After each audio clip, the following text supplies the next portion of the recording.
I'm not seen. I have a question. What is for you the personal target of this week? When do you be happy when you're at Plateau de Glières? What do you want for yourself? Honestly, no targets this week. Just get into the race rhythm again. See where the shape is at for the moment, but no specific targets in terms of results or expectations. So day by day, and I think we have two guys in a good shape here with Ilan and Landa, and I will, if I have the chance, I will try to support them as much as possible. But for myself, there is no big expectations. Just get into the rhythm again and try to get out of this race in a better shape than I will get into it. Then it will be a successful week for me. Remco, can you just talk a little bit about the route this week and where you see the time being won or lost? Obviously, we've got 3 big stages at the weekend, but there are only 2 stages where we've got the 3 kilometer rule. So does that mean that time could be won and lost on the other stages as well? I think I will have to disappoint you because I didn't look at the route at all. Oh, God. I only know that this 4th stage is a time trial and the last days are going to be hard, but I didn't check at the specific routes, to be honest. So that's, I think, a good example of with what expectations I'm at the start. So I have to apologize to you. Why did you keep this calm and not trying to rush to get back on your bike, which every rider tries to do? But apparently you say you found it necessary to wait until you felt okay. Yeah, honestly, maybe the injuries weren't the biggest ones with the collarbone and the scapula, but I have to say that the impact of the crash with at a high speed and quite a long slide over the grass had quite a big impact on my body.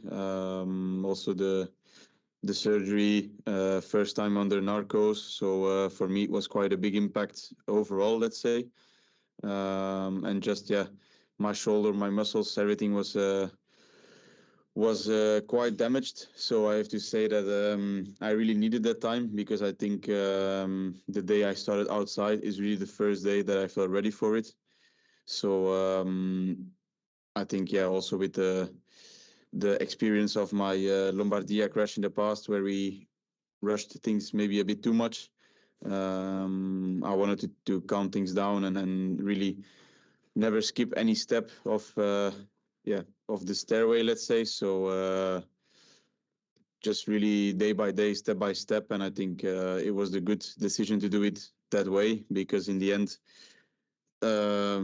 still the main goal of the season is the Tour de France, and it only starts in a small month, and it ends in only 7 weeks. So there's still a long way till the end of the tour.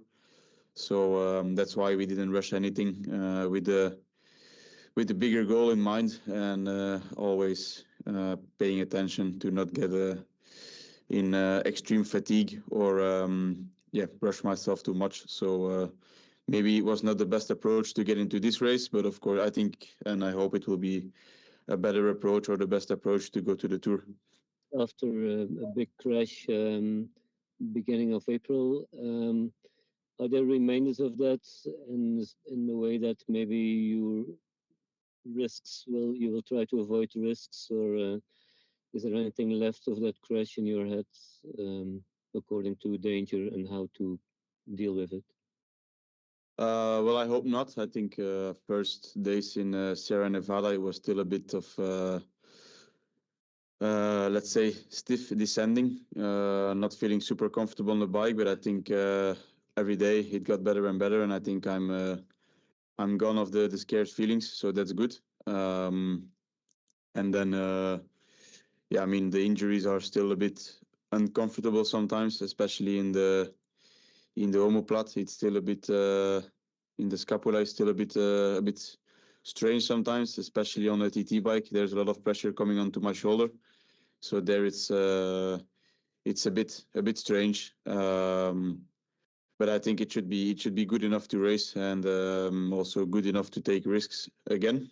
So yeah, we will see day by day, like I said. But of course, if my body wouldn't have been good enough to race, I would not have been at the start. So I think my body is good enough to race, but the shape will be another story probably.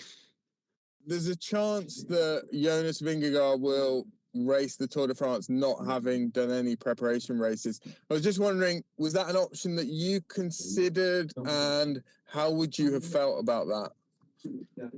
I think in my situation, it was never going to be the case. The only thing that could have changed was that I was going to do a longer training preparation and then ride Tour de Suisse. So I think I never had the option to not race, or I never wanted that option. So I think for me it was the best to still have a race, because also before, I mean, till Basque I didn't race that much, so I needed a race for sure. And if my shape and my feeling was not going to be good enough, then I was going to do Tour de Suisse. But I think yeah, the answer is given, because I'm here at the start of Dauphiné. So yeah, I think the feeling is good enough to race here. So that's positive. That's a good evolution. How important is it for you to ride a time trial at that stage in your preparation for the Tour?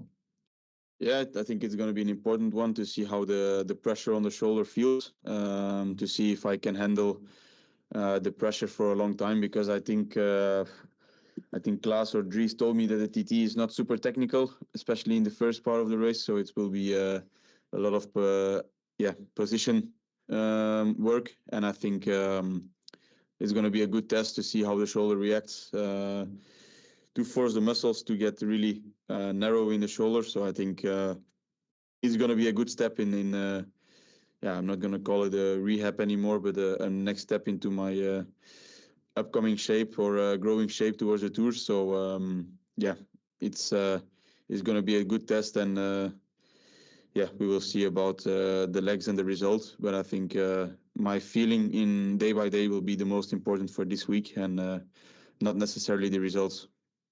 So it's an unusual situation with yourself and Primoz and Jonas all crashing in early part of May, going and seeing Tadej Pogacar dominating the Giro d'Italia in the way that he did. What do you think the dynamic is going to be like at the Tour de France? Good question. I think all pressure will be on Team UAE for sure. If you see how Tadej was racing on a very impressive way in the Giro, then with all their co-leaders coming in their team as well on the Tour, I think they have the men to beat, and they are the team to beat. And next to that is Jonas, of course, because Jonas is the back-to-back Tour de France champion. So yeah, I think especially for myself and for my team, there's no big pressure. I think all the pressure is on the other teams, and we will have to try to follow. I think that's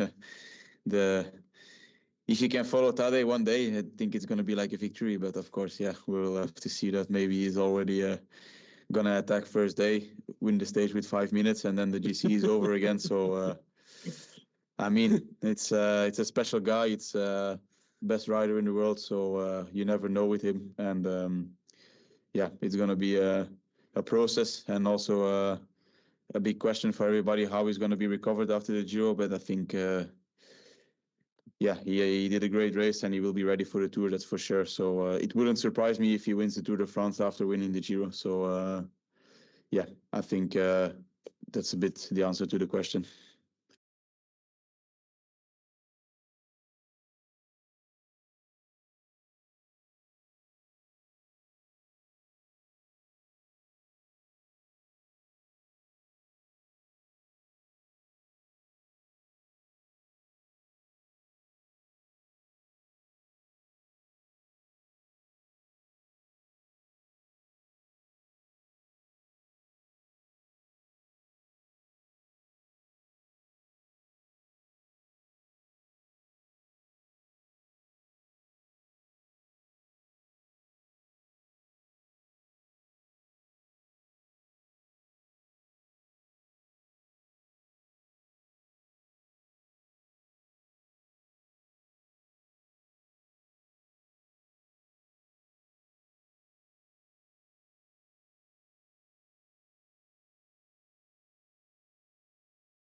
Primož Roglic is also coming in. Of all of us guys, you know him best. I wonder how you look at what you and Primož have going on for the recent years. How would you describe it? It's rivalry probably, but in a good way. I wonder how you would describe him and your relationship between you two of you on the bike. Well, I think Primož is one of the big champions in the bunch of in modern cycling. So all the results he has achieved and the palmarès he has built up over the years, I think it's very impressive, and it's something that every rider can dream of. So I think it's not necessarily a rivalry between us, because it's somebody I look up to and that I have as an idol. So it's just it's a champion, and champions are always a bit special in their own ways. They all have their own ideas, their own approaches to races, their own tactics. So I think it's fair to say that Primož is also one of those champions that likes to approach things in his own way, and I think we only have to respect that and just praise him for his results, for his career, and like I said, it's somebody that I look up to and that I always like to race with, because it's somebody that I learn a lot from, especially in tactics and strange race situations. So I think it's perfect that he's here again to learn from him and to see how he goes 1 month ahead of the Tour. So looking forward to it again.